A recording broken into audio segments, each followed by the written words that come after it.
गुड़ मंडी के व्यापारियों के द्वारा प्रदर्शन करते हुए गुड़ माफिया के खिलाफ मंडी सचिव से की शिकायत।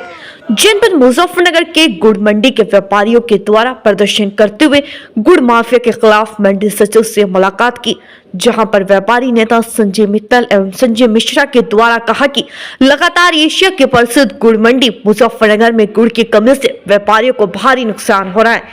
उन्होंने कहा कि यहाँ पर 2000 से 3000 तक ही कैट गुड़ के आते हैं, जबकि बाहर 40 से 50,000 गुड़ के कट्टे सप्लाई अच्छे माफिया के द्वारा किए जा रहे, जिसको लेकर उन्होंने कहा कि मंडी के व्यापारियों को काफी नुकसान हो रहा है, क्योंकि वे लगातार टैक्स भी दे रहे हैं, लेकिन जो अच्छे माफिया वो बिना टैक्स के ही गुड़ को सप्लाई कर रहे हैं। उन्होंने कहा कि जल्द इस पर लगाम लगाई जाए, अन्यथा गुड़ मंडी बंद होने की कगार पर है। आज मंडी समिति के ऑफिस में क्या है? मंडी समिति के ऑफिस में आ जाने का मुख्य मुद्दा यह है कि मंडी में आवक कम होती जा रही है। मंडी से बाहर माल बिना मंडी शुल्क दिए बाहर से बाहर जाता जा रहा है। अब उसमें यह है कि अधिकारियों की मिलीभगत के बिना ये माल बाहर नहीं जा सकता, क्योंकि कुछ लोगों के महीने बंधे हुए हैं, चाहे वो अधिकारियों के हो चाहे कर्मचारियों के हो।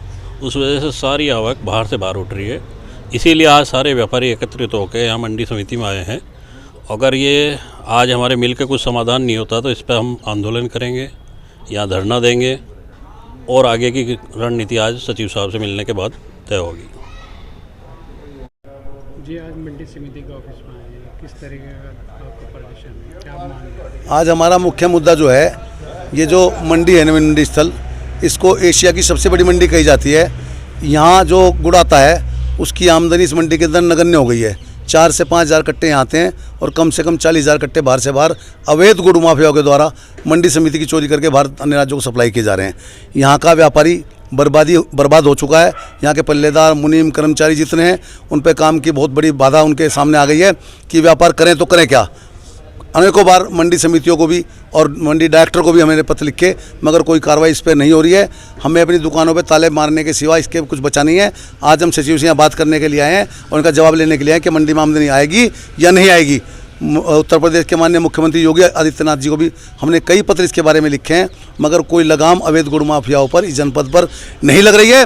और ज़्यादा से ज़्यादा उसके बावजूद शिकायत करने के बाद और माफिया हर साल 2-4 माफिया अधिक इकट्ठे हो रहे हैं और वो मंडी के माल को मंडी में नहीं आने दे रहे। डायरेक्ट कोल्डू से लेकर के अपने डब्बों में पैक करके अपने स्वामित्व के ट्रकों में ले जा करके वो माफिया वहाँ से बाहर कर रहे हैं, क्योंकि मंडी में गुड़ आने पर हम लोगों के ऊपर कमीशन का भी है और हम जो दुकानें यहाँ हैं किराए पे हमारे पास, हमारे मुनीम हैं, पल्लेदार हैं, जो खर्चा हमारे ऊपर पड़ता है वो बाहर से बाहर सब कुछ चोरी करके वो बाहर से बाहर लेके जा रहे हैं। हमारा माननीय मुख्यमंत्री उत्तर प्रदेश से भी ये उनसे डिमांड है कि इस अवैध कारोबार को अविलंब रोका जाए, ताकि इस देश का व्यापारी जो हमेशा भारतीय जनता पार्टी के साथ रहा है और उसको वोट दिया उन्होंने और वो आगे भी, और जो टैक्स आपको दे रहा है उसका काम भली भांति चल सके, मजदूरों को उनकी रोटी, व्यापारी को अपना व्यापार मिल सके, तब ये काम यहाँ जनपद के अंदर चलेगा। क्या मांग है आपकी, किस तरीके से? मांग यही है कि हमारा माल जो मंडियों में आना चाहिए, जो विधि के द्वारा मंडी बनाई गई है, ये सारा माल मंडियों में आना चाहिए। और जो ये चोरी करके लेके जा रहे हैं इन पर कुठा लगा तो होनी चाहिए, हमारी मांग है।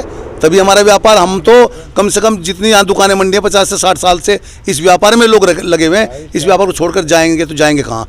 ये जितने भी अवैध गुड़ माफिया हैं इनमें कोई भी किसान नहीं है, एक भी। ये सिर्फ व्यापारी हैं जो उठा करके ले जा रहे हैं, गाँव के किसान के नाम से लेके जाते हैं फर्जी। आगे किस तरीके से आंदोलन चलाएंगे इसके लिए।